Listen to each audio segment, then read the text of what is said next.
So without further ado, let's see if we can dive into this and salvage this presentation now, okay? So let me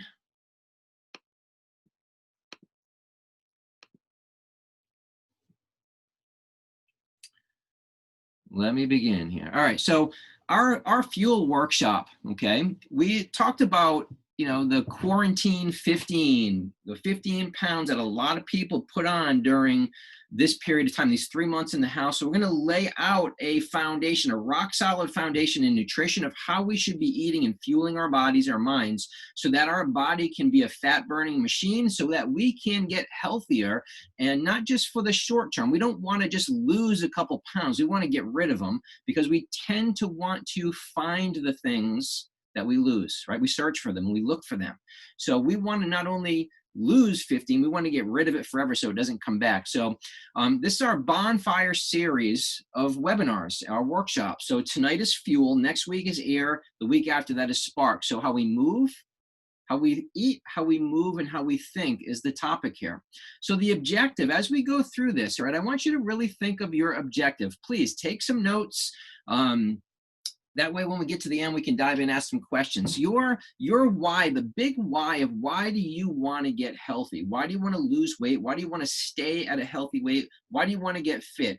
Is it just to lose a couple pounds? Is it to really create optimal health, to avoid disease, to increase your strength, speed, stamina? Are you a weekend warrior? Are you a high school athlete? What is the goal? To increase your performance, to increase your capacity, to create optimal health. Right? Everything that we do is geared towards leading people to optimal health. Now, remember, when we talk about health, it is not sick one day, healthy one day. It's not based on a set of symptoms. Optimal health is a state of optimal physical, mental, social, and spiritual well-being, not just the absence of disease or infirmity. And the key part there for us to remember is that last part. Not just the absence of disease or infirmity. See, because we've been raised in a culture that says, if it ain't broke, don't fix it. If there's no symptoms, I must be okay. I'll wait till the heart attack. I'll wait till the type 2 diabetes sets in. Then I'll maybe try to change something. But most often we don't. We learn to medicate things and move on with our life. So the definition of optimal health, optimal physical, mental, social, and spiritual well-being, not just the absence of disease or infirmity. Please make note of that. It's really important. That should help to drive your why. Why are you making changes with your health? Why do you want to improve your health?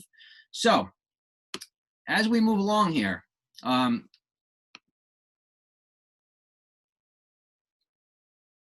all right, had to get my closed captions on because we have a large deaf population in our practice, and so my apologies.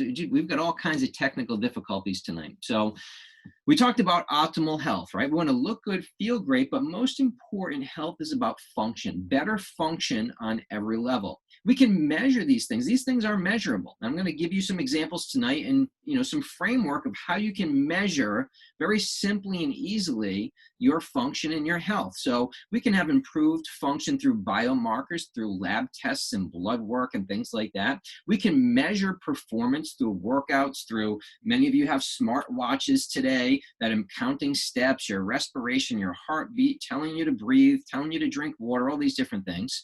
You can do it based on how you feel, clothes that you fit in, but there has to be a way to measure what it is you're trying to improve. If not, we don't know if we get to our goal at all, okay? So optimal health. Let's look at, we've talked about in the past hunter-gatherers. That's where we come from, and we have Paleolithic genes, okay? Our genes haven't changed. They haven't evolved in tens of thousands of years. So when we go back in time, 10,000 years ago, we were hunters and gatherers. We had to work very hard for our food. We ate small meals throughout the entire day when we had food.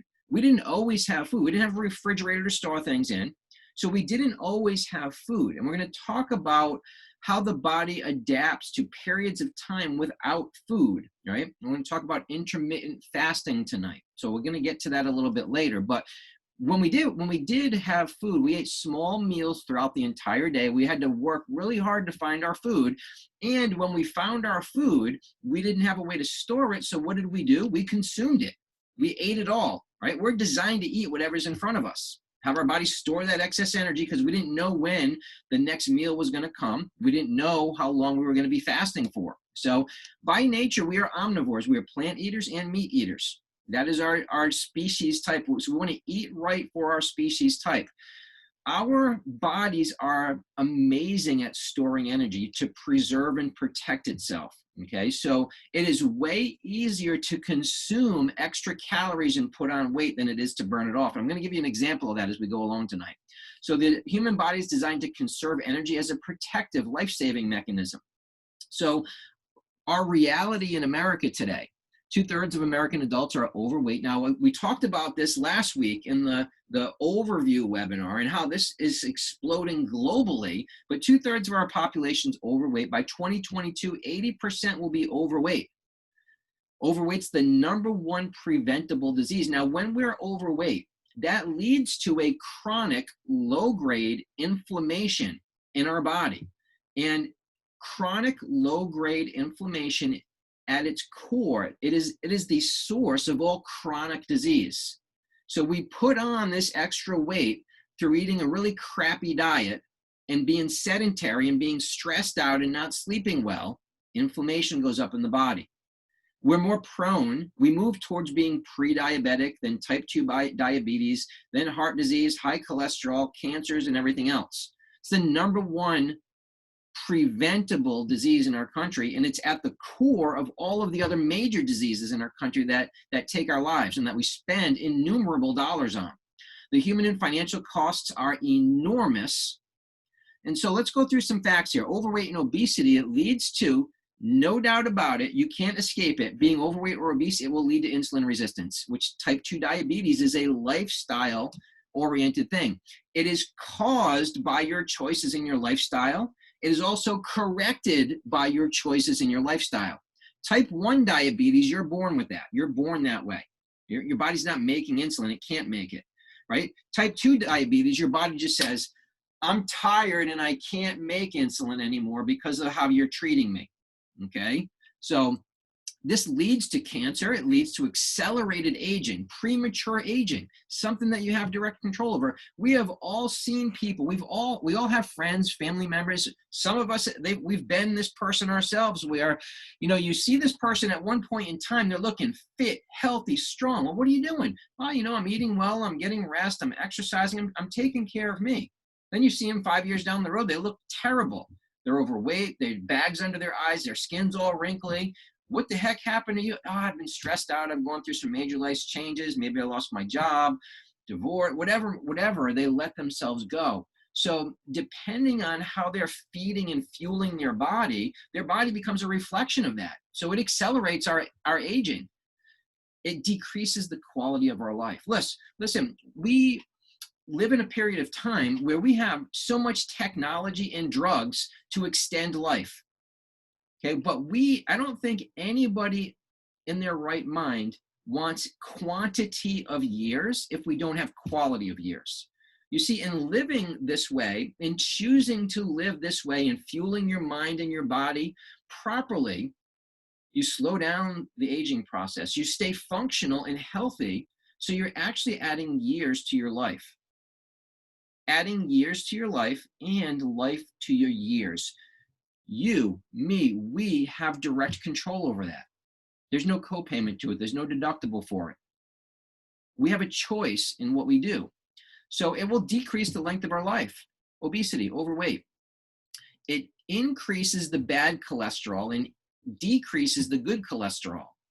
It increases blood fats called triglycerides, and it leads to heart disease. Do you know, we live in a world, in a country that says, again, if it ain't broke, don't fix it. Base your health on how you feel symptomatically. But did you know that 37% of all fatal heart attacks or heart disease cases that are fatal heart attacks, that's their first symptom? Now, they probably ignored some things and some lifestyle things along the way, But guess what? Their first, boom, major symptom is a fatal heart attack. So I ask you, do you want to go through your life basing your health just on how you feel, or do you want to base it on how you function? Things that we have direct control and influence over. So by the year 2030, we're expected to have 90% of our population to be overweight or obese if we do not do something now. Living in the 21st century, our modern world is unnaturally stressful, okay? And that is 24/7 for us. Not only are we living stressed out, we have energy-dense food that is readily available. High-calorie food, most often, that is nutritionally depleted, it's readily available. We can get it with great ease, with easy access for literally just pennies and dollars. And we're consuming that nutritional pollution, which is polluting the micro ecosystem, which is our body, and it's making us sick, it's making us fat, it's making us inflamed. The food industry doesn't help. They're big business, they're corporations, they're geared to selling us these foods. That's how they profit. And many of these foods that are chemical laden, they have excitotoxins in them that make your brain crave these foods to want more of them. The food dyes and colorings, the additives like MSG and other natural flavorings and things like that, they cause our brain to actually crave these things. The sad part is that healthy, inexpensive foods most often are not readily available for people. And people who are struggling to get by financially, they can go feed a family of 4 for less than $20 eating out at McDonald's or Burger King, and try to do that going to healthy foods in a restaurant. Now you can do it, but it takes a little bit more. Some people don't have access to these foods. So, healthy, inexpensive food is most often not readily available. And we're seeing food costs go up right now because of the craziness that's going on in the world. There's more human energy saving devices, right? We look at our world today and everything has a machine or a gadget to do for us what in the past we used to do with physical labor. For instance, when we go to the drive-through window to order that Happy Meal, all we need to do is push a button and our window rolls down. We don't have to do this anymore. We don't have to expend any energy. We can pull up to that window, order that Happy Meal or that combination meal that might literally be 1,500 calories in that bag, push a button to make the order, get to the window, hand them our card so they can swipe our card. We literally maybe expended 10 or 20 calories to get a bag of food that's 1,500 calories that most often is eaten by the time we're leaving the parking lot, or half eaten by the time we're leaving the parking lot. So our energy expenditures are way off. We have a progressively sedentary lifestyle. We're behind desks, we're in cars, we're more sedentary than what we've ever been. It's a perfect storm for overweight and obesity. So simple little visual, our calories in way far exceeding the calories out. So what's the simple math here? This is not new math, it's simple math. Fat accumulation, overweight, obesity, type 2 diabetes, heart disease, cancers, chronic low-grade inflammation. So what happens here, we start off feeling bad, poor sleep, medications, diabetes, heart attack, the end result. Now, I'm going to pause us for a second here, because I want to pull up something else.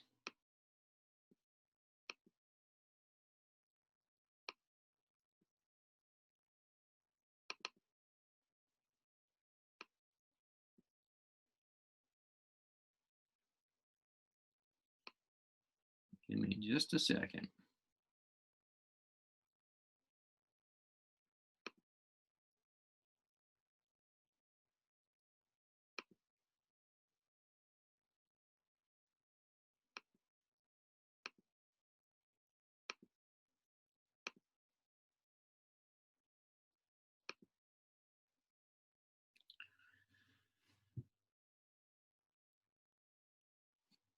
All right, so I'm going to shift gears a little bit here.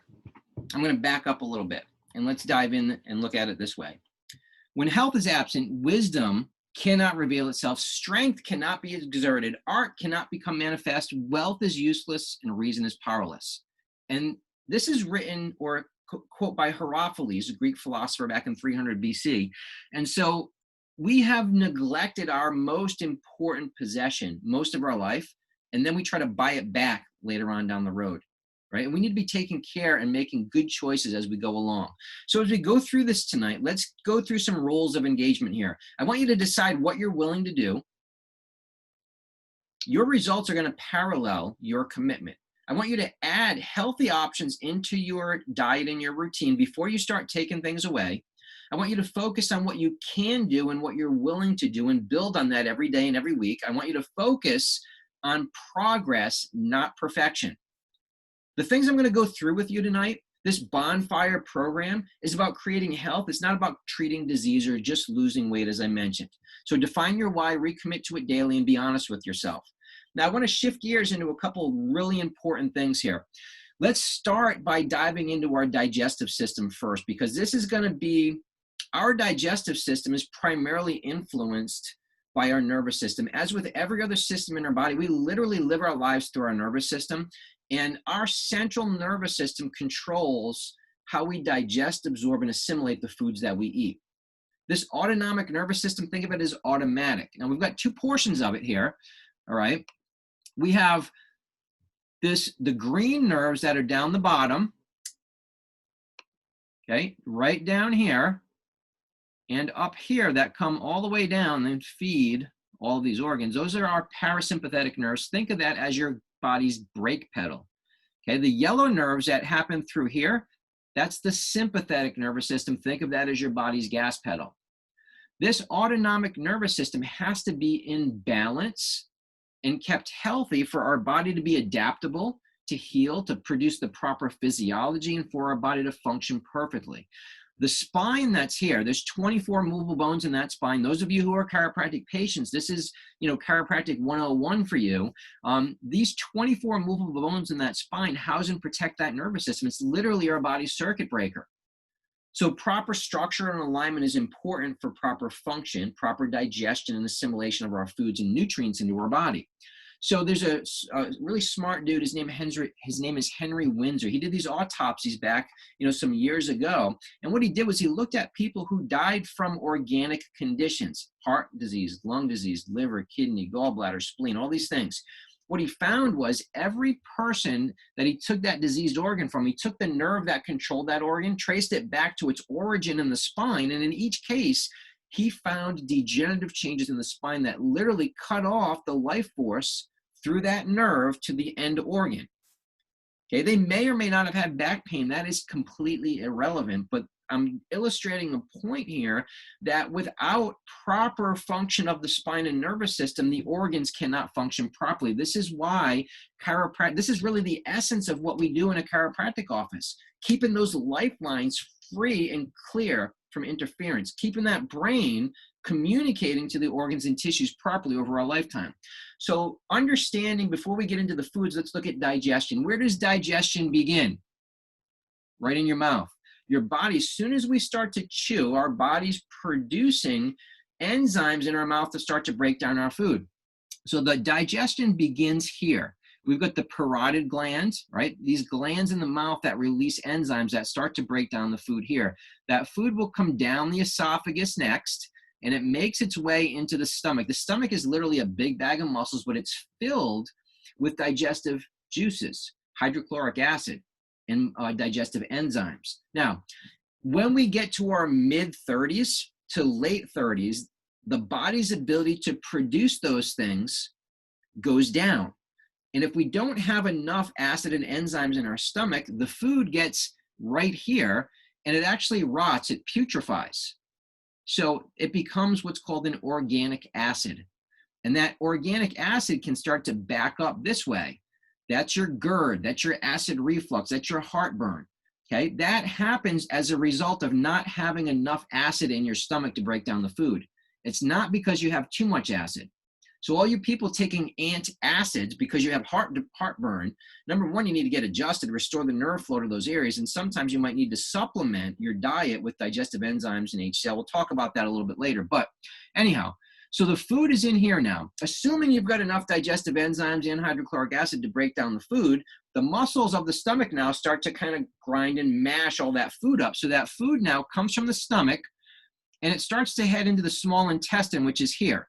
But on its way by, we have our liver and our gallbladder. Our gallbladder stores a product called bile. Bile helps to break down the foods as they go into the small intestine so that the body can absorb fats. It helps to break down fats. The liver is the main filter of the body. So anything that goes through our body, our liver has to filter. So now what happens is the food's moving through here, the gallbladder is releasing bile to break down fats. When the food passes into the small intestine is kind of covered in capillaries. And those capillaries, what they do is they are absorbing nutrients out of the food that's been broken down in that small intestine. So the nutrients get absorbed into the capillaries. They're now in the circulatory system and end up going around the body. But again, all of these parts have to be working properly. We've got to be making sure we're producing enzymes here, enzymes and acid in the stomach, gallbladder's working properly. If you don't have a gallbladder, guess what? You need to supplement your diet properly or you will always have problem breaking down and digesting fats. Now, the food moves into the small intestine. As it leaves the small intestine, it moves into this large intestine. The large intestine, its job is to kind of take the water out and firm up the material so that as it works its way across and then through the descending and sigmoid colon, that's where it's going to end up into the toilet, okay? So all of these organs, all of these systems in this digestive system, they are all really important and they have to be functioning at their best. If we have subluxations in our spine, the nervous system that controls each part of this process, there's issues with breaking down, digesting, absorbing, assimilating that food, and then moving it out through your bowels. Chiropractic care is essential to ensuring that process happens. So if you don't have a chiropractor, please make sure you get with me so I can get you either to a chiropractor in my area or elsewhere if you're watching this from around the country. Now, we talked last week about the wild hunter and gatherer versus the industrialized modern human. I talked with you tonight at the beginning about the hunter-gatherer, and that's our ancestry, okay? We ate high complex carbohydrates, plant-based carbohydrates, low to moderate good fats, high proteins, no refined foods. They didn't exist at that time. We didn't have dairy. We didn't have sugar. Sugar is a major inflammatory agent in the body. Now remember, last week I gave you Nancy Appleton. If you Google Nancy Appleton, it's 141 ways sugar destroys your health. Pretty interesting when you look at it, but check it out. Now we have our industrialized modern human who's eating a high refined carbohydrate diet, typically low fat, low protein or no red meat because we've been told fat's bad, red meat's bad, don't eat those things. Sugar can be okay, you can eat that, and everything in moderation. So I'm going to continue to eat sugar. So the real results are in though. The more we eat like this modern human over here, the more it brings us towards overweight and obesity and continues the downward spiral towards type 2 diabetes, heart disease, high cholesterol, cancers. Now, some basics as we get into whole food nutrition. Our bodies function best when consuming foods grown locally, when they're in season, and preferably organic. And I'm going to give you some classifications of what makes a food organic in just a minute. But back in the day, when we were hunters and gatherers, and even early on, we typically tended to eat food that was grown locally, that was in season, and was primarily organic. We didn't have all the pesticides, fungicides, everything like that. Food in the past didn't have to travel thousands of miles to get to us. So whenever possible, we want to eat foods that are grown locally. They're going to be richest in enzymes and nutrients than if we have a food that's traveled thousands of miles to get to us. These foods are picked when they're ready, not too early. Some foods, if they're conventionally grown, they're picked early and they're ripened through either chemical processes or they're ripened off the vine, and you lose a lot of nutrients there. Okay, these foods, they may or may not, these locally grown foods, they may or may not have pesticides, okay? Now, foods that are in season, we're designed to eat foods that are in season. When we were hunters and gatherers, we weren't having food flown in from Argentina and Mexico and California if we're in Florida, right? You ate what was local, what was in season. It wasn't modified in some way to grow unnaturally out of season, or it wasn't flown in from a different part of the world. So we were designed to eat what is in season. which is pretty cool. You look at this picture here, we've got different vegetables and fruits that are grown in summer, autumn, winter, spring. And we've got some that are grown all year long, all year long. There's variety there, okay? Our body needs variety. We get a whole bunch of different nutrients and health benefits from all of these things. So organic, there's different classifications of organic. Standards can vary over the course of the globe, but general features and practices, there's some consistencies here. So let's look at this, 100% organic. You see that USDA organic label there, and it says 100% organic. All ingredients in processing must be certified organic. Certified. They've got the stamp of approval. They meet all the criteria. These foods, they can use the USDA organic seal, and it will say 100% organic claim on it.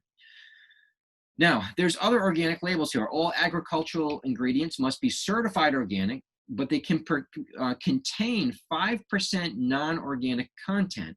These foods may use the USDA organic seal, but they cannot label that food as 100% organic.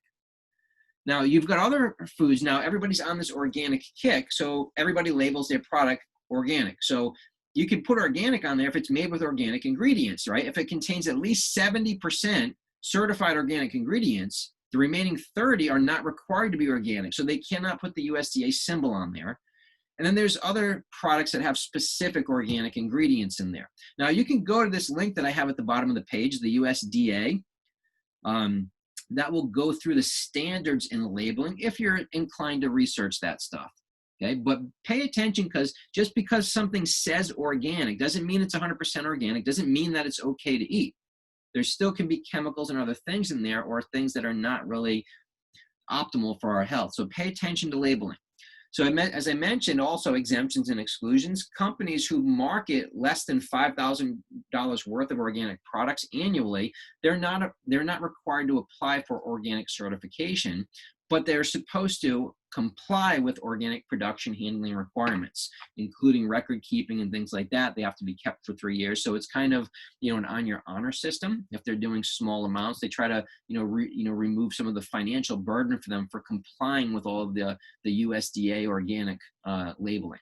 Now, as I mentioned earlier this week, if you're a part of the accountability group, I had put this in there. Many of us go to the produce section in the grocery store, and we're looking at fruits and vegetables, and really we see these numbers on them, but we really don't know what they mean. So let's go through these SKU numbers, right? These PLU, it's called a product lookup number. And that will tell us how that, number one, it will tell us what kind of fruit or vegetable it is and how it was grown. So numbers that are, they have fruits and vegetables that have 4 numbers, like this banana here, typically mean they're conventionally grown, right? The last 4 digits of any of these PLU numbers I'm going to show you, the last 4 digits tell us what kind of vegetable or fruit they are. So bananas are 4011.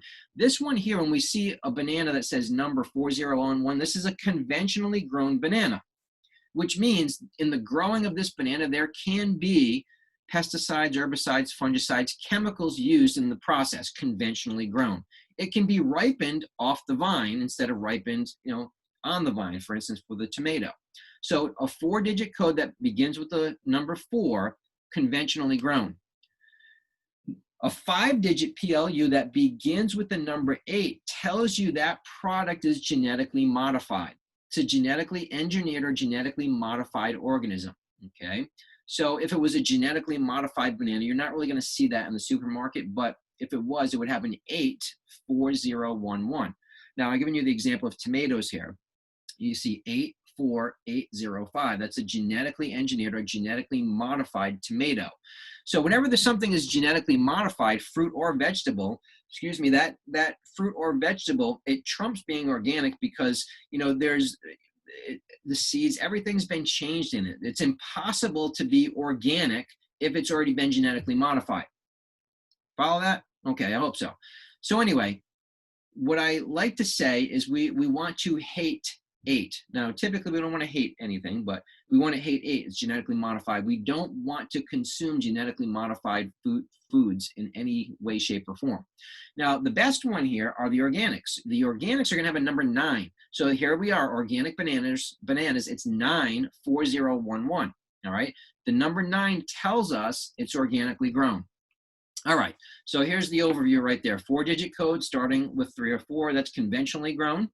Organic is with a 9, so usually a 5-digit code. The 9 tells you it is organic, and the next 4 numbers tells you what the produce or fruit is. And the 8 tells us that it's genetically engineered or genetically modified. And then the next 4 digits tells us what kind of fruit or vegetable it is. All right, so I also posted this in the Accountability Project this week, similar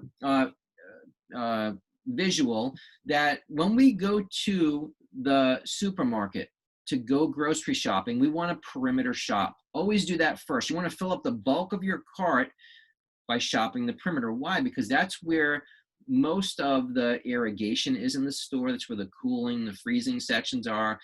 The produce, eggs, dairy, meat, seafood, everything is on the outside of the store. What's in the center of the store are all of the processed foods that we want to keep to a minimum. So check this out. Up until 1950, the average number of products in a supermarket was roughly around 3,000. Between 1975 and 2008, that number of products grew exponentially, up to an average of 8,948 products to almost, in some cases, 47,000 different products. Not all of them are food items, but the number of products in that produce store up to 47,000 compared to 3,000 back in 1950. The majority of those foods are found, the majority of those products are found in here, the center of the store. That's where all your processed foods are. Those processed foods have all kinds of, most often, chemicals and additives to them to improve their flavor, to improve their shelf life, to have chemicals in there that are excitotoxins or neurotoxins that make our brain crave more of them, right? They're increasing shelf life so they can stick around a little bit longer before they go bad, so the companies can make a better profit on them, right? In the past few years, though, the number is starting to fall. The number of products in the grocery store is starting to fall because of the growth spurt amongst smaller stores. We're starting to get back to our roots with smaller stores in many areas, which is really nice to see. So pay attention, perimeter shop. When you can make healthy choices in the middle of the store, but remember, they're going to be all processed foods. You want to choose organic whenever possible, okay? And keep that processed foods to a minimum. You want to try to eat as much whole food as possible. Now, a word on supplementation, because as I mentioned in the beginning tonight, many people ask me, Doc, what can I do to get healthy? And often they're asking me, what can I take? And there's often a lot of confusion when it comes to supplementation. So first and foremost, I am not a fan of any synthetic vitamins. A synthetic vitamin is a vitamin that is made in the laboratory. Okay, it is a non-food item. I'm a whole food supplement fan. The supplements that I take are a whole food.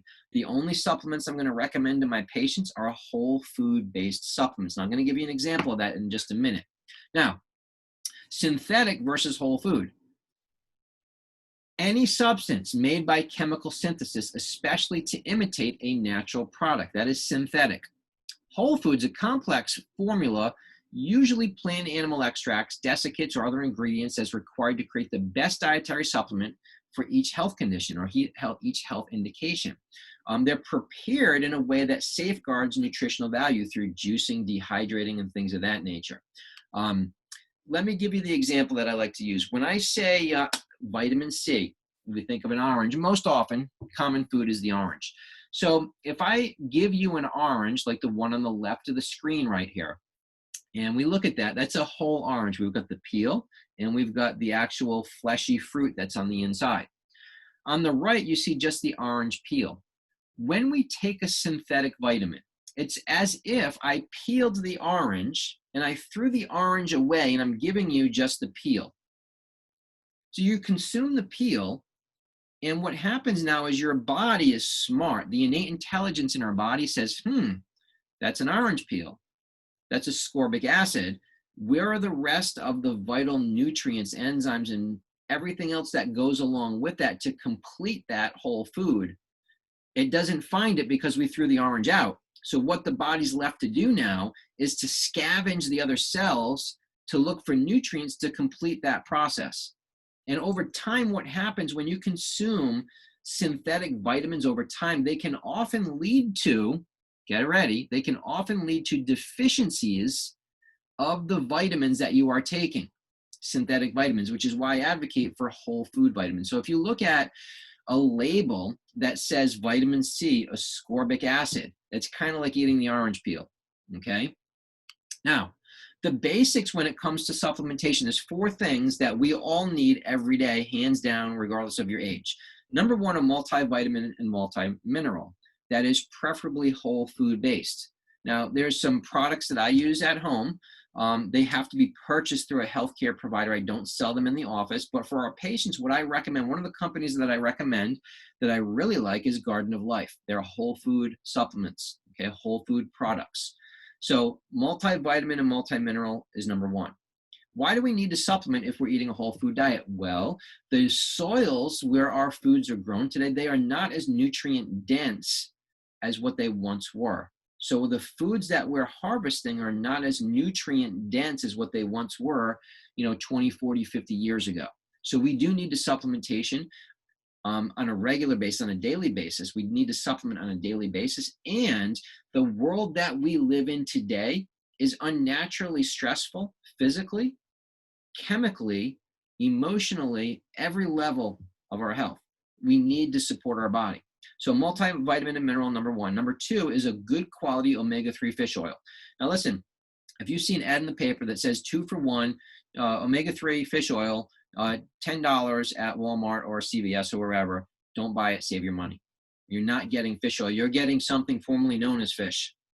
Really what we want here is fish that's squeezed into a jar, a tablet, or a can. When it becomes modified, guess what? It's no longer the proper ratios of omega-6, omega-3, EPA, and DHA.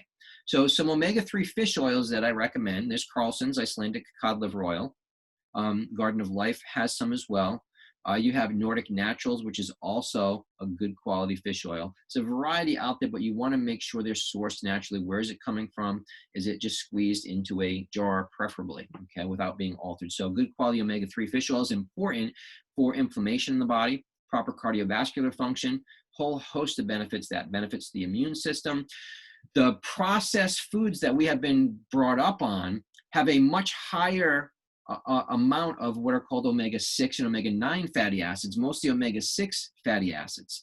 And they tend to make the foods more shelf-stable and crunchier and things of that nature. But what they also do, they throw the ratio of the omega-3, omega-6 fish oils, or the oils off. And what happens is that actually when we have an abundance of omega-6 and not enough omega-3, it actually makes our cell membranes brittle, and they don't really let nutrients pass through too easily. We can absorb the nutrients in the foods that we're eating. So omega-3 fish oil, very important. Now, a word on fish oil, especially in the northern climates, but even down here in Florida, in the winter months, you want to make sure you're taking cod liver oil, because that has a higher amount of vitamin A and D. And what happens in the wintertime, in the winter months, we're not getting enough sunshine. Our body's not synthesizing vitamin D.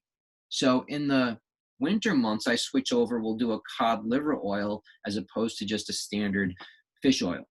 The third daily supplement for you to take is a probiotic. Now, some of the probiotics, I'm going to go through some of them in a little bit, but a probiotic is great. Prebiotics, your body can make probiotics from, right? But probiotics are really important for your digestive system and for your immune system. The fourth product, vitamin D3, really important for your immune system, not only your bones and your skeletal system, but for your immune system. You've seen everything going on right now with the coronavirus and everything.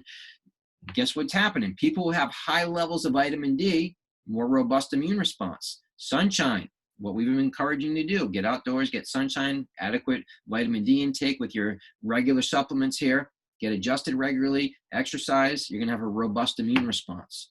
Now, I mentioned earlier about digestive enzymes and hydrochloric acid. Just depends. We might need to supplement with these depending on your age, your health. If you're subluxated in the area that influences your body's production of these things, those are things to address with your chiropractor, okay? There are simple tests that you can do also with apple cider vinegar to determine whether or not your body is deficient in acid, okay? We can talk about that. Now, quarantine 15 pounds healthier. I'm giving you a really easy goal here, 15 pounds over 15 weeks. Now, you can choose to measure some of your progress through body composition. Now, the scale that I have on here is called an Omron body composition scale. It measures body weight, but it also gives you your resting metabolism. It gives you your lean body or muscle mass. It gives you your body fat percentage. It gives you your BMI, your body mass index. I'm going to give you some ranges for these in a minute. It gives you also your body age, okay, and your visceral fat, how much fat is around your organs, which is a true marker for your health, okay? Now, we want to look at amount of muscle mass versus fatty tissue, optimal ranges, okay, for men and women, biomarkers, things that you can do to measure your progress so you stay on track. Scale, you can do abdominal measurements, waist to hip ratios, body fat percentage, okay? Active.com has a bunch of different fitness calculators. You can track all your results. You can put them in your phone app. You can put them into all your health apps on your fitness band. So let's take a look at this. BMI is body mass index. Now, this isn't the most accurate indicator of being overweight or obese. It's just based on a height weight chart, essentially. So when we look at this, a BMI of less than 18.5 is underweight. 18.5 or more to 25 or just under 25 is a normal BMI. Now, if you don't know what your BMI is, go to Google and type in BMI calculator. What you're going to do is you're going to plug in your height in inches and your body weight in pounds, and it will give you your BMI.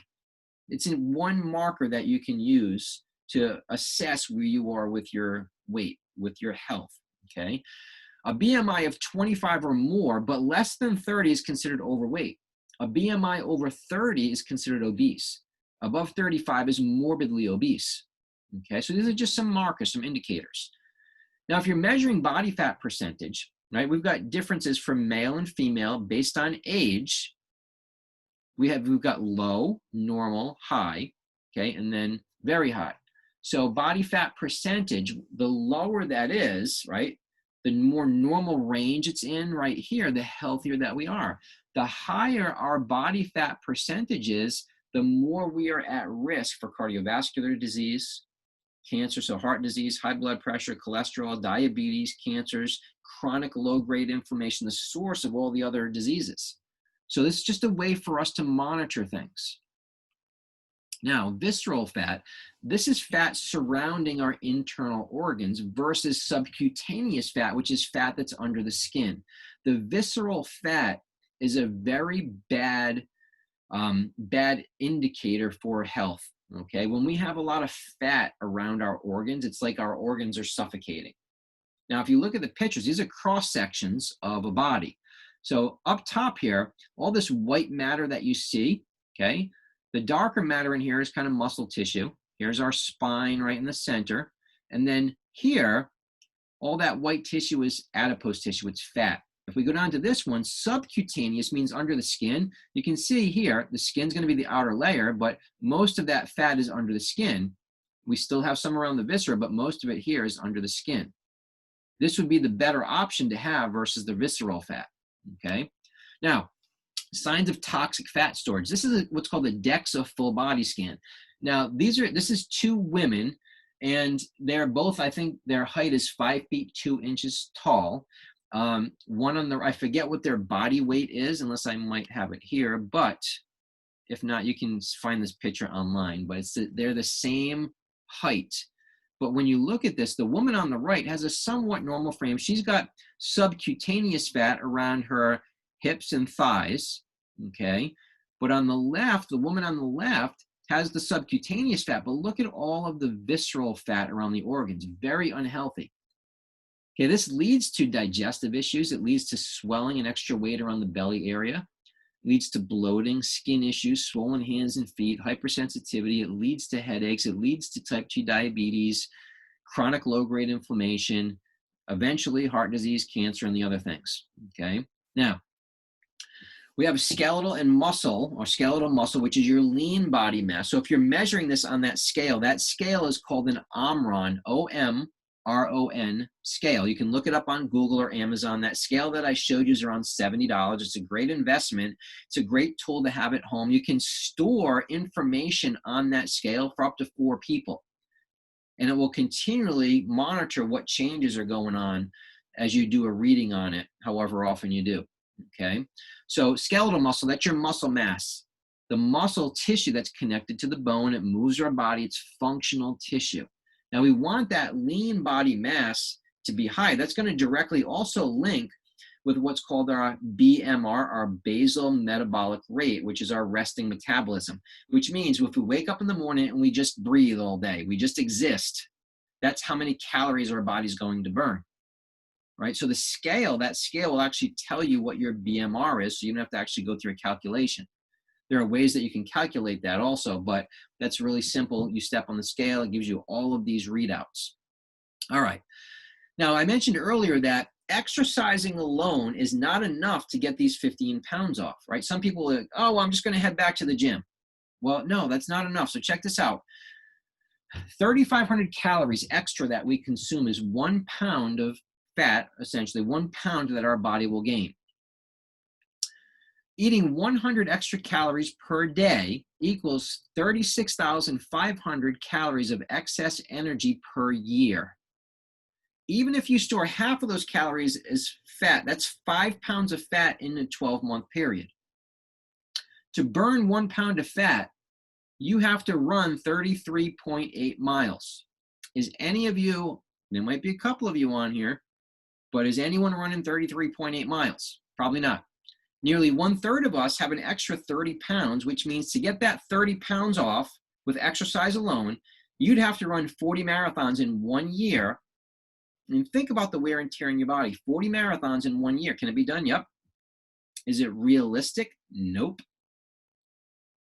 You can never outrun your fork. You can never out-exercise your fork. It's energy in, energy out. It's simple arithmetic. Okay, so you got to remember this. Here's the solution. You have to increase the sufficiency and purity of the foods that you're consuming and decrease the toxicity and deficiency, which helps to decrease inflammation. You need to cleanse and detoxify your body, because as we get chemicals out of the body will naturally start to rid itself of body fat and adipose tissue, and you have to burn more calories than you consume. You need to eat clean, whole foods 80% of the time. 20% of the time you can mix in some processed foods and have some indulgences. Drink lots of water. That was the first healthy habit we talked about in our accountability project. Lots of water. Half your body weight in ounces every day, right? I'm shooting for at least 4 of these a day. That's a gallon a day. I do 1 of these between 6 and 9, 1 between 9 and noon, 1 between noon and 3, 1 between 3 and 6. And if I didn't get it all in, then between 6 and 9, I'm getting the rest of it in, okay? Flushes your body out. It gives you more energy. If you're tired, you're feeling sluggish, first thing you need to do, get some water in your body. You need to follow a program, a systematic approach using food, water. You might even want to do some juicing if you're familiar with that. So here we go. Again, the objective, is it to lose weight, avoid disease, increase strength, speed, performance, capacity, or is it to create optimal health? Let's look at setting SMART goals to get these pounds off. Number 1, you need to create a specific goal. A SMART goal is specific, measurable, attainable, results-focused, and time-driven. So write that down, SMART. Specific, I want to lose, I want to get rid of 5 pounds, 10 pounds, 15 pounds. I'm going to measure my body composition weekly or every 2 weeks. I'm going to measure my waist to hip ratio. I'm going to step on the scale and get my readings. I'm going to have a pair of my favorite jeans that I used to wear that no longer fit me that I'm going to use to monitor. It has to be measurable. Is it attainable? I cannot give myself an unrealistic goal saying I'm going to lose 50 pounds in 30 days. Number 1, it's unhealthy. Number 2, it's not attainable. And when you have goals that you set that are not attainable, you're going to get frustrated because you cannot meet the expectations. And what happens is we throw our hands up and we give up. So it has to be attainable. So look, if we do 15 pounds over 15 weeks, that's a pound a week. A healthy weight loss is 1 to 2.5 pounds a week. Simple. Burn more calories than you consume. If you're burning an extra 500 calories a day, more than you consume, 500 calories times 7 days in a week, that's 3,500 calories or 1 pound a week. Adjust the math accordingly if you want to lose to 2 to 2.5 pounds a week. So Results focused. What is your why? My reason for doing this is to get healthy, to improve my quality of life, to get on the floor and play with my grandchildren, to feel good, to be able to move, to have less inflammation, to reduce my medications. What is your why? Your why drives everything. Okay? Figure out your why. It has to be time driven. There has to be a deadline. I'm committing my full energy and effort to achieving this goal and putting all of my energy towards this to achieve this goal in this period of time. Now, here's what happens. Here's a little trick. When we set goals, most often when we reach 80% attainment of that goal, we tend to take our foot off the accelerator. We're like, we made it. We did it. We're there. We're going to coast the rest of the way. And what happens is we let bad habits and things creep back in. So when you get to 80% of your goal, whatever your goal is, you need to start to think about a new target, maybe readjusting your goal a little bit and changing things up to keep you focused to achieve the goal. Or what happens is we end up sabotaging ourselves when we go backwards. Okay, so keep that 80% in mind. When you've reached 80% of your goal, you need to change and look at things a little differently. Reverse engineer that goal. Start with the end and work backwards to where you are. When we reverse engineer, it means beginning with the end in mind. What's the end that I want to look at?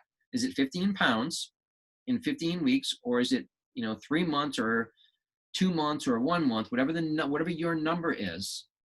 What do I need to do to make that happen?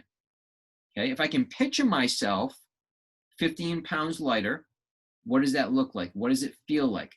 How am I sleeping? How am I functioning? How am I exercising? What kind of foods am I eating? How much water am I drinking each day? You think about the end and then you work backwards with your plan. All right. Now, this is a cool little take on the periodic table of elements. This is our bonfire table of essential elements.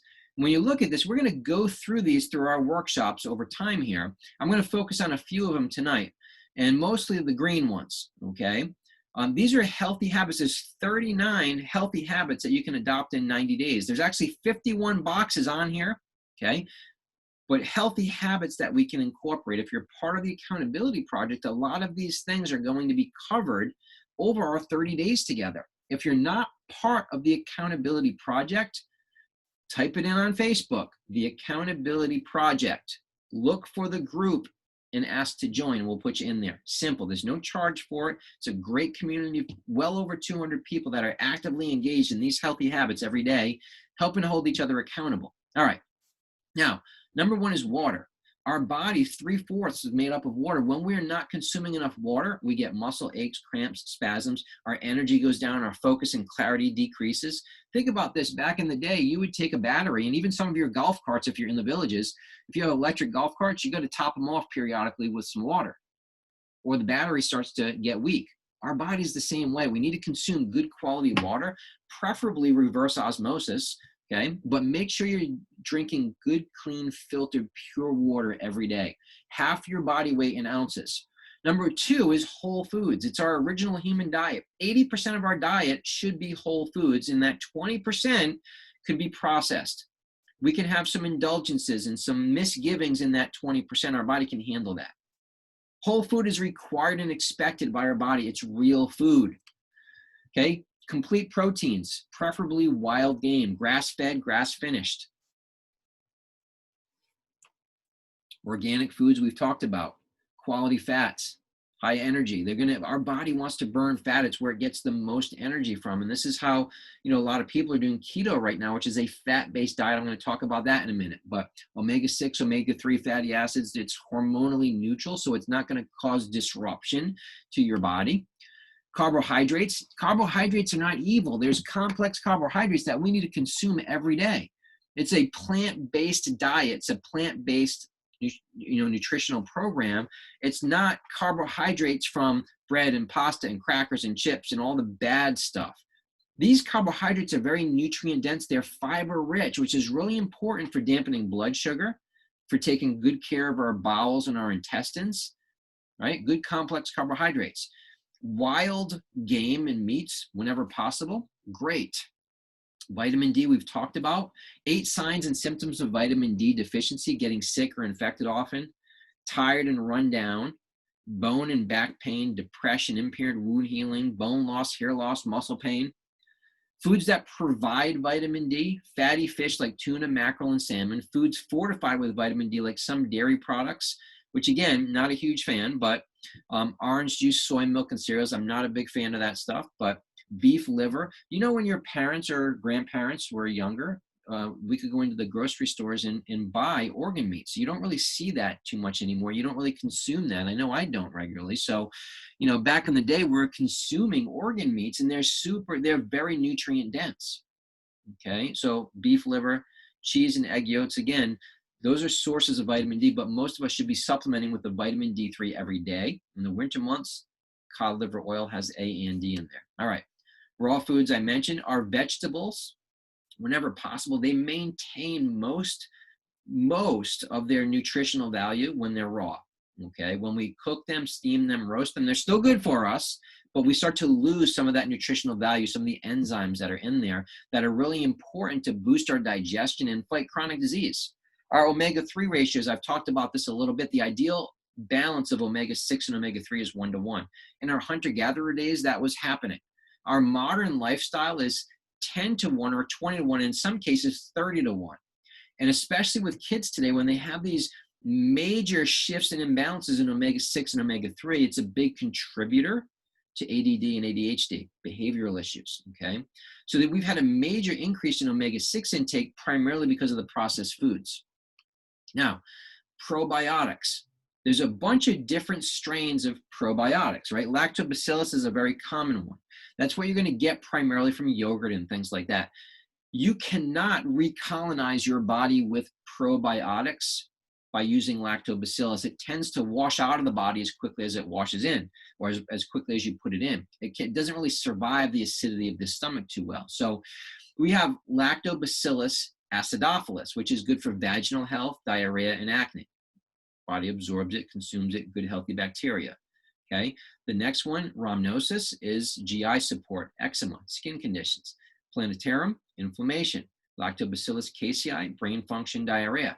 But listen, if you want to if you've had kids or yourself have been on any rounds of antibiotics, that wipes out the good and the bad bacteria in the body. You need to recolonize your body. And when we don't recolonize the body with probiotics, we continue to tend to get sick cyclically every year at the same time. In order to recolonize the body, we need to have probiotics that can survive the acidity of the stomach and get down into the intestines. So that's where bifidobacterium and prebiotic inulin come in. Right? These are best for recolonizing, restoring probiotic colonies, especially in the digestive system. Bifidobacterium and prebiotic inulin. All right, fasting rhythm. Now, as we were hunters and gatherers, as I mentioned earlier, we didn't always know when our next meal was going to come. So we had periods in time that we were fasting. Other times we had a fresh kill. We came across a bush of berries or, something that we could eat. Our body, our nervous system, our brain, we're programmed to eat and consume whatever's in front of us. We did not have a storage means. We didn't have a way to preserve them. So we were designed to consume whatever's in front of us. And then we went for periods of time where we did not eat at all. That's intermittent fasting. Intermittent fasting is so beneficial, so many health benefits to that. I'm going to talk about that in just a few minutes. And I'm going to, instead of me diving into it tonight, especially from a time perspective, because of the first half hour of this program tonight, my apologies, got screwed up because of our internet. I'm going to give you a link to a dear friend of mine, Dr. Thornell. If you're in the Accountability Project, he's the one that started that with us, or started it for us. He just recently gave a tremendous workshop on intermittent fasting. So I'm going to give you a little link for that on YouTube that you can get to, so you can check that out. Tremendous benefits to intermittent fasting. And depending on your body type and your needs, there's different windows of time that can range from a 6-hour period of time of not eating to 12 to 18 to 24 or 72 hours. Depends on what the goal is. But roughly, if you think about this intermittent period of fasting, let's say you eat dinner tonight at 7 o'clock. Now you go to bed at 9, so your last meal is at 7 o'clock. You wake up in the morning, you don't eat breakfast, but you're going to eat your next meal maybe at noon 1 or 2. So let's say we went past 7 in the morning, that's 12 hours of fasting. We get to noon, that's another 5 hours of fasting. So that's 17 hours of fasting. 12 of them were easy because you were sleeping. And then at 1 or 2, you're getting that 18, 19, depending. So if you can consume your calories between 2 and 6 p.m., that small window of time, that's intermittent fasting. Now we can adjust that window of time depending on needs and goals. And Dr. Thornell will go into that a little bit, but intermittent fasting is hugely beneficial to our health. It's very helpful to weight loss, but it has to be unpredictable. Our body needs to be kind of on its toes and always adapting. So we can't just do it every day all the time because our body will adapt to that. When we were hunters and gatherers, we didn't do that every day. We had times where we ate whatever was in front of us. And other times we went for periods without foods. So you could have some times of intermittent fasting. It could be a couple days a week. Could be 1 day a week, a different day every week. You could do it for 3 to 5 days and then have 1 or 2 days where you're eating regularly. There's a lot of variations to it. Dr. Thornell will go into that. All right, omega-3 is hugely important for cellular health. To counter inflammation in the body, you need to supplement with it. You need to get it through food. Vitamin D, I've talked about numerous times. Sunlight deficiencies lead to immune challenges as well as bone pains and other things. Major player in our immune response. Now, what our plates and our meals should look like when we're eating this way, 1/2 to 3/4 of the plates should be these whole food fruits, vegetables, and fats. And then we've got a small portion of protein, okay? So our macro options, so we're going to talk about, you've heard often now about, we're going to start getting into diet types, keto, paleo, talk a little bit more about intermittent fasting. So ketogenic diet, that was actually developed back in the late 1920s, and it was a treatment for people with epilepsy. High-fat diet really helped to get epileptic seizures under control.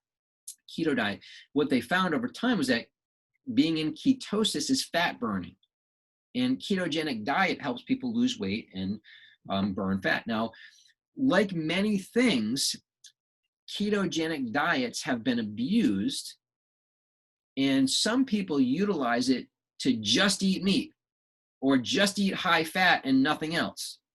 So it's a high fat diet, but again, you need to get some vegetables in there. It has to be some balance in there. So let's check it out. There's some differences in these macro options. So there's an extreme low carbohydrate carnivore, which means this person's eating meat all the time. They're not eating any carbohydrates at all. Their diet primarily 20 to 40% of protein. Depends on whether you're eating lean or fatty meats, but their carbohydrates are extremely low, less than 1% maybe. You'll get trace amount of carbohydrates in eggs and dairy if you eat that. Most of their diet's coming from fat. Right? Fat's high energy, your body's going to burn that, it's going to use it for fuel. This is the most extreme approach to a nearly zero carb diet. Don't really recommend this. It's not really a healthy option for the long term.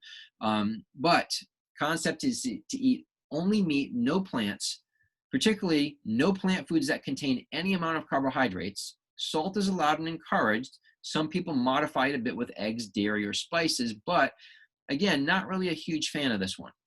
So what exactly is a zero carb carnivore? They're eating higher fat proteins. They're adding fats into their diet through, fish oils, olive oils, butter, ghee, things of that nature. They're adding in their supplementations. They're doing maybe some intermittent fasting. They're not doing any carbohydrates. Our brain needs some carbohydrates to function, okay? So the basic ketogenic diet, I'm doing keto. So people say that it's a ketogenic diet. Protein is roughly around 15%. Carbohydrates are less than 5%, so under 20 grams of net carbs. A net carb, for instance, let's say if we have something that has 20 grams of carbohydrates in it, and it has 5 grams of fiber, that gives us a net carb of 15. So the fiber dampens the effect, okay? So anyway, unlike the carnivore plan, the goal of a garden variety isn't to eat only meat and avoid plant foods. The goal is to get specific sets of macros, high fat, low carbs. This plan has more fat and less protein than the pure carnivore plan, also less meat. Okay, even fatty meat isn't all that fatty by keto standards. For example, a nice juicy grilled T-bone is a whopping 38% protein. So you can lower that percentage rapidly by adding butter on top, right? So ketogenic diet, high fat. I mentioned there's a, well, I'll come back to that later, but ketogenic diet breakdown, your carbohydrates are roughly 5 to 10%, your protein is 20 to 25%, and your fat is 70 to 80%. Okay, so all the foods you eat during the day have to fall into these ratios for that ketogenic diet. All right, low carb diet, not quite keto. It's kind of keto, but with more vegetables. Again, it's a healthy, really healthy option. Protein, 15 to 30% of your consumption during the day. Carbohydrates, 10 to 15%, typically under 75 grams, but best 50 or under of bad carbs. And fats, 55 to 75%.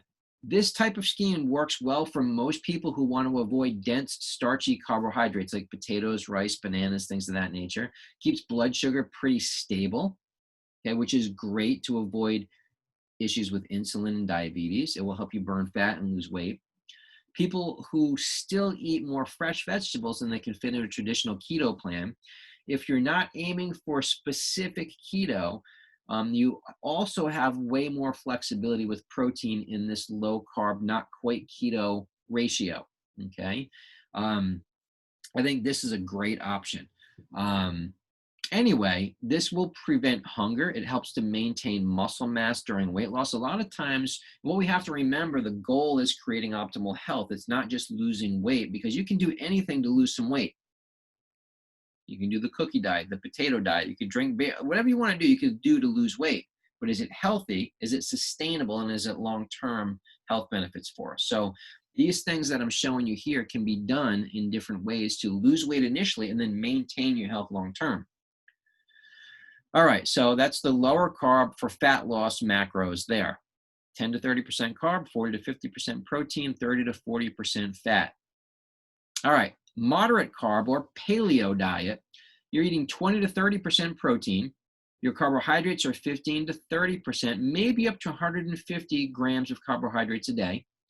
Your fat is 40 to 65%. Now, those carbohydrates over here, these are coming from primarily plant-based carbohydrates, okay? Mostly, if again, there's glycemic index issues or the starchiness of a vegetable, stay away from the, stick with the non-starchy carbohydrates. You can look at glycemic index of foods. The higher the glycemic index, the more it's going to spike your blood sugar. Stick with the lower end glycemic index. It will keep your blood sugar nice and even. So on this moderate carb paleo, you're not just low carb vegetables, but also more carb dense foods. You can add in some potatoes, preferably sweet potatoes, but you can add in some white potatoes as well. White potatoes have a higher glycemic index than sweet potatoes do. Okay, you can add in some bananas or plantains, dried fruit. Some people in general, long-term, feel better eating like this. Okay, it's more of a maintenance kind of lifestyle paleo routine because that's what our genes are designed for. That we have Paleolithic genes. Okay, now this is what the plate would look like: organic protein, non-starchy vegetables, low glycemic carbs, and healthy fats. Pretty balanced, healthy diet, and that's great for once you get your weight off to maintain that.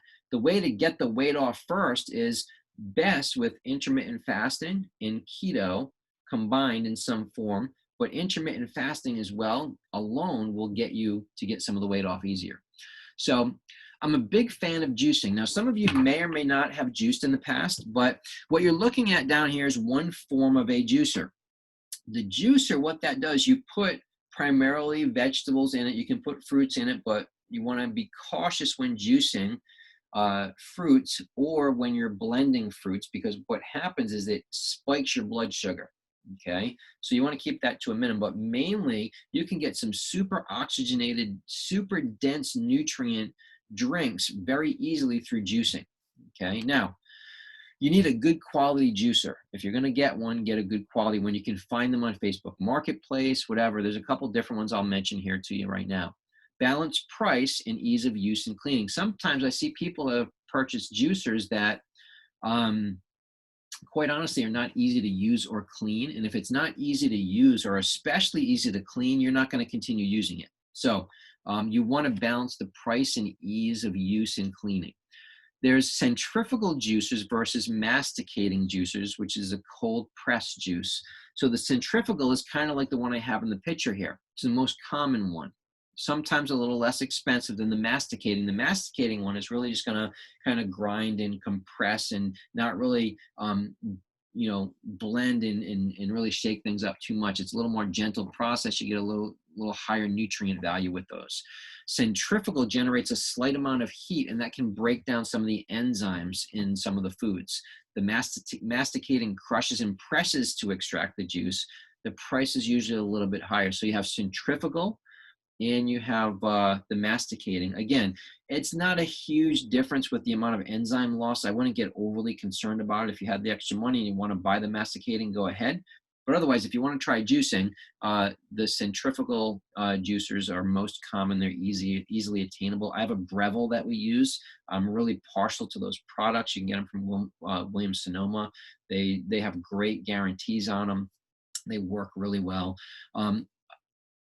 A word on juicing further is we could do a whole workshop just on juicing. So I'm just touching on this right now as a way for you to incorporate more vegetables into your day very easily. More on this another time, okay? Now, here's what I want to challenge you to do. I'm going to give you a few different options here based on the things that we've covered, and I want to challenge you to follow one of these pathways. Now, number one, you could take if you have a juicer, if you're familiar with juicing, try doing a juice fast for 2, 3, 5, or even 7 days, depending on what you can tolerate. A juice fast, you're consuming water and you're consuming jugs of juices. You have a variety of juices. If you want recipes for juicing, let me know. I can send them to you. I can email them. I can post them. Okay, ones that we've typically used over the years. But like I said, I'm not spending too much time on that tonight. That's a whole nother webinar in and of itself.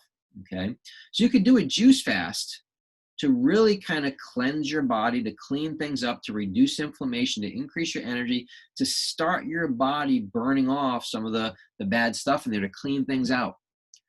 Number two, you could choose to do a plant-based diet only. Okay, so what I recommend, this is a really good place to start, and eliminating a lot of the common allergen type of foods and things that are heavily or they work heavy in our digestive system. So eating primarily fruits and vegetables for the first 10 days. That's it. Water, fruits, and vegetables. There's no meats, no protein, okay, unless you're getting it from quinoa or a plant-based protein. So plant-based diet only. That means no meat, very heavy and hard to digest. If you want to clean your body out a bit and really stoke the fire to burn some fat, no meat, get rid of eggs, because they are very, believe it or not, they are high allergen foods, especially when you're eating commercial eggs and they're not organic, free range. You eliminate eggs. You eliminate dairy. Dairy, again, is a very high allergen food. It smooths you out, it bloats you, it bogs down your digestive system, it makes you a little more mucousy and phlegmy. Eliminate grains, especially modern commercialized grains. They are very chemical laden foods. If you have not done so, if you're not familiar with, I would recommend that you look at the book called Wheat Belly and even just read the introduction of that book. Okay, it will go into how grains affect our brain. It's something called grain brain. It makes us cloudy, foggy. We can't function and focus as well as we could because of all of the grains that we consume. Our body doesn't process it properly. It creates inflammation. Anyway, so you eliminate those. You eliminate processed foods, alcohol, caffeine, and any other stimulants. Okay, you do that for your first 10 days. Okay, the first 9 days. On day 10, you can start to add good quality cuts of meat back in, usually 4 to 6 ounces per serving, okay, about the size of the palm of your hand. And you do that, and you stick with that routine while you're exercising, while you're getting enough rest, while you're consuming your water. That's going to help you get to that sweet spot of burning those extra calories, losing that 1 to 2 pounds a week to get where you want to go with this 15 pounds. The third, you can kind of combine the first two. We could start off with a 2-day juice fast, really clean that body out really good. Get rid of the inflammatory things, clean up your digestion, right? Get super dense nutrition into your body. And then begin, number 2, by eating plant-based foods only, your water, your supplements, and then day 10, adding the meat back in. Okay, so pick one of these challenges. I would encourage you to try this. Number 2 most often is the easiest, most easily doable. But if you can get rid of, if you can eliminate for these first 10 days, the meat, eggs, dairy, grains, processed foods, alcohol, caffeine, and other stimulants, add the water, completely plant-based diet, get your rest, your recovery, make sure you're exercising, you're going to drop weight really quickly in a healthy way. As you add these things back in later on, your job now, as you have removed them, as you add them in one at a time, you gauge how your body feels. Do you get joint aches and pains? Are you getting congestion? Are you phlegmy and mucus? Are you getting digestive upset? If so, your body doesn't like that food, doesn't want that food, even though you do. Okay, so moving along here, you can add in any one of these, you can add intermittent fasting in with this, where you're consuming your nutrition between maybe a 4 and 6 hour window during any given day, but not every day. Mix it up, keep the body on its toes, keep it shocked. Don't be predictable with it, okay? If you actually, I'm going to back up here. So if you go to YouTube and you type in Dr. Thornell, I have this down here, the bottom, Dr. Thornell intermittent fasting, just like the way it is on the screen, you'll get his intermittent fasting video.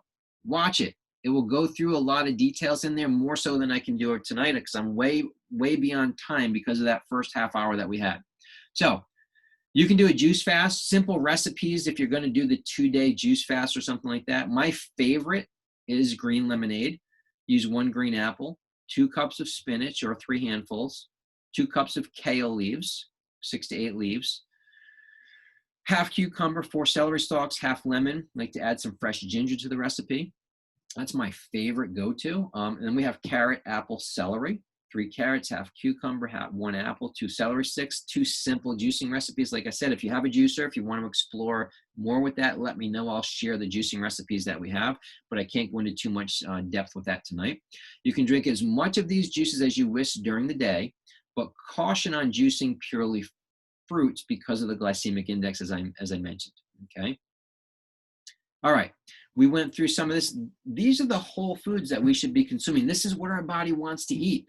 Get these foods in regularly, okay? And these are some of the things this is what our plates should look like.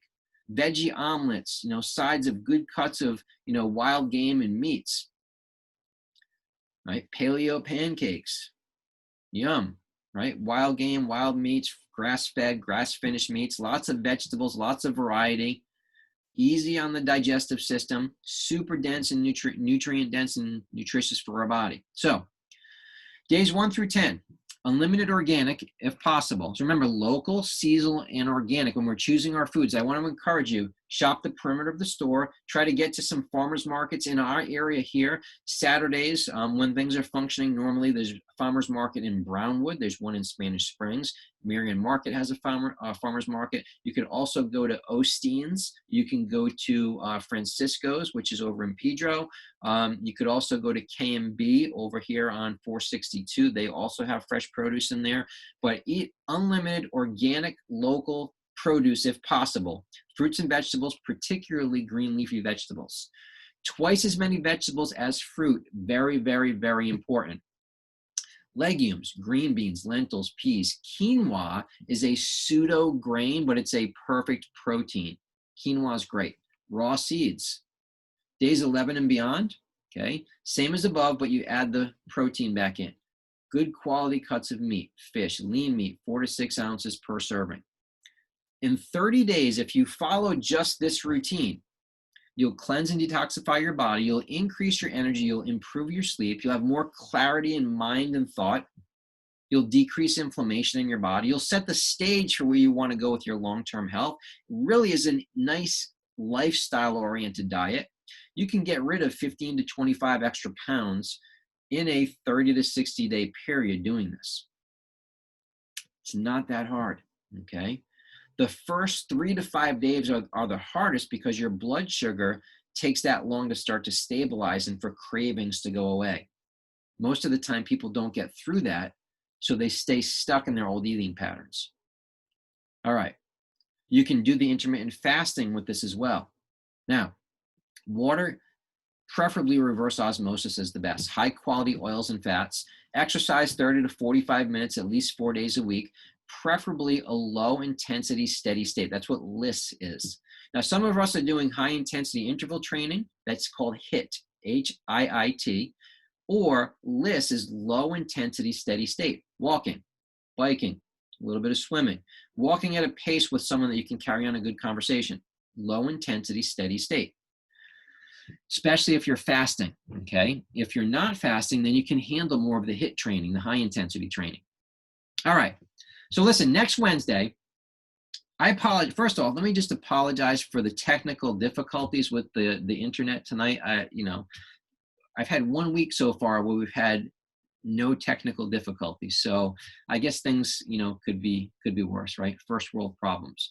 My apologies to you. I appreciate those of you who have jumped back on here with me though, and have hung out and stayed with me through this. Now, next week, when I finish this, I'm going to open this up to questions. We can, if those of you have Zoom on and you want to pop your screen open, we'll open up the videos. We'll do Q&A time. But next Wednesday, 7 p.m. is AIR, Movement for Life. I'm going to bring in some, at least one guest panelist who's going to talk with you as a personal trainer about functional fitness and movements. You need to register in advance. You can get to the registration link on our Chiropractic USA of Buffalo Ridge Facebook page, on our Chiropractic USA of Ocala Facebook page, or if you're in the Accountability Project, it's listed under the events in there as well. Register for that event.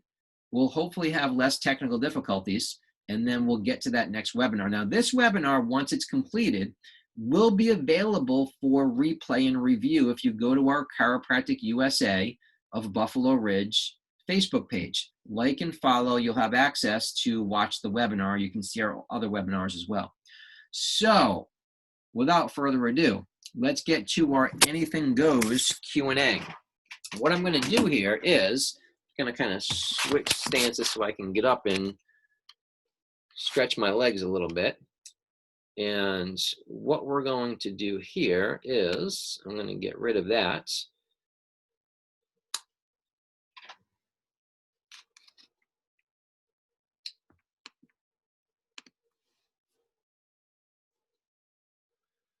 All right, I've got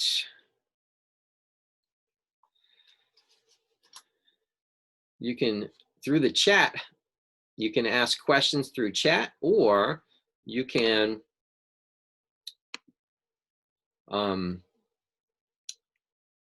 pop open a question here for me, okay? So I'll hang out for a couple minutes. If anybody has questions, you can post your questions, ask your questions. Who do we still have on? We've got a few of you on here.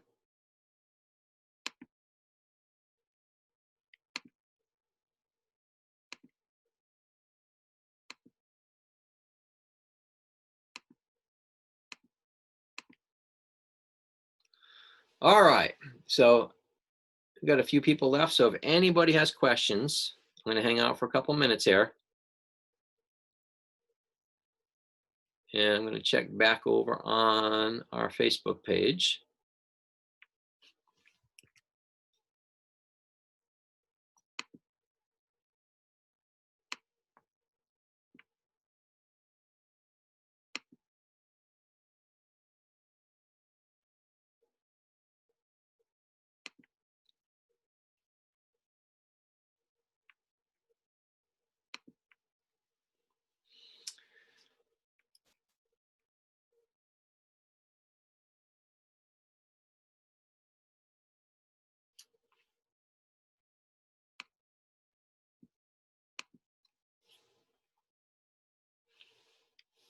All right, everybody's being shy.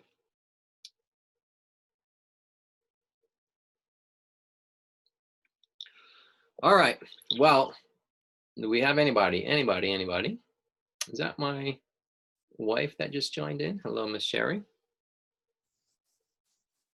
Hi. All right. Well, I guess I'm going to wrap up if nobody has questions. Listen, the replay will be on our Facebook page, so please go on there and check it out. I apologize again for the technical difficulties we had early on. I hope this information was valuable for you, and I hope to see you next time around for AIR, Movement for Life, Functional Fitness. All right, Dr. Gary, over and out. Have a great night, everyone. I appreciate those of you who hung in there with me through the technical difficulties, and we'll see you next time around.